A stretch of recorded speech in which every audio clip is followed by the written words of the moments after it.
Hello again, and it's time for another quick episode of Dan Watts Bake Stuff. And what I'm featuring in today's episode is another pumpkin pie recipe that I'm going to try, and it's called the Baker's Corner Pumpkin Pie. And I got this from Aldi, okay? So it is the Aldi brand or whatever version of pumpkin pie.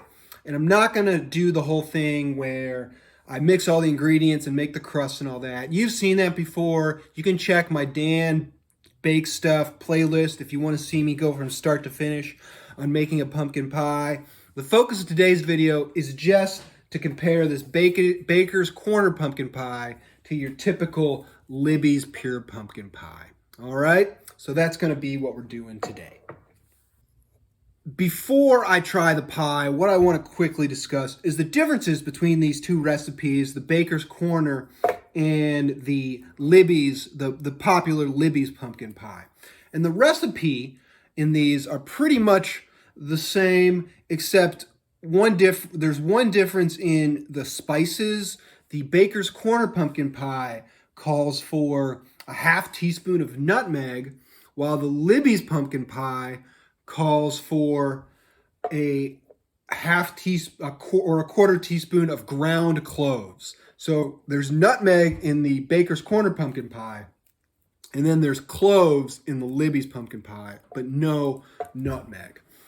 And the other key difference in these two recipes is the Baker's Corner calls for, after you do 15 minutes at 425 degrees, they both call for that. The Baker's Corner calls for 40 to 50 minutes at 350 degrees, while the Libby's calls for 30 to 40 minutes, so 10 minutes less at 350 degrees in the Libby's pumpkin pie. And so what ends up happening with the Libby's is I do end up having to go towards the upper end of 40 minutes baking. You know, I just end up baking my pumpkin pies for about 40 to 45 minutes at 350 degrees anyways. So those are the two differences. Cloves instead of nutmeg in Libby's. There's nutmeg in the Baker's Corner, and the Baker's Corner calls for 10 more minutes at 350 degrees. Now, what did those differences result in with my pie? And as you can see, here's my pie. I've already cut a slice out that I'm going to try.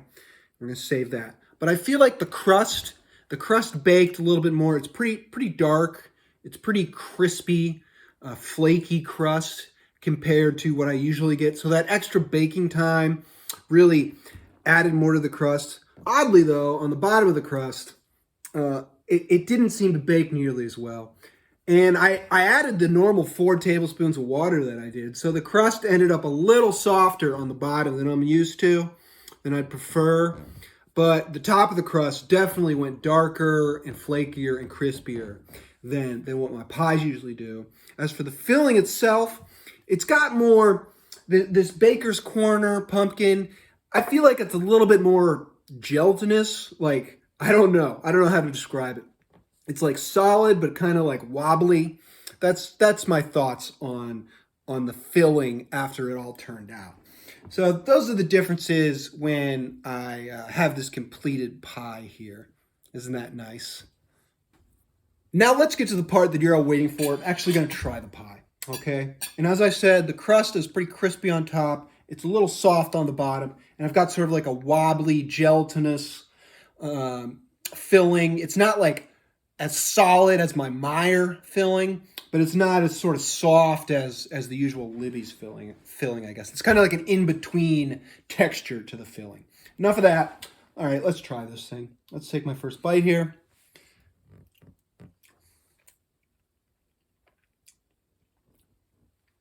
Yeah. All right, I like it.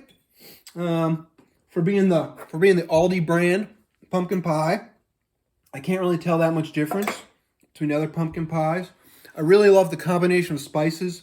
You know, what I actually did, okay, spoiler alert, I actually did put cloves in here, even though it didn't call for cloves. So I put nutmeg and cloves, because that's how I like to roll. I like to roll with cinnamon, nutmeg, ginger, and cloves as my spices in my pumpkin pie. And I'll tell you what, I really like the spice. I think it just pops a little bit. When I go with just whatever spices with missing the nutmeg or missing the cloves, it feels a little flat.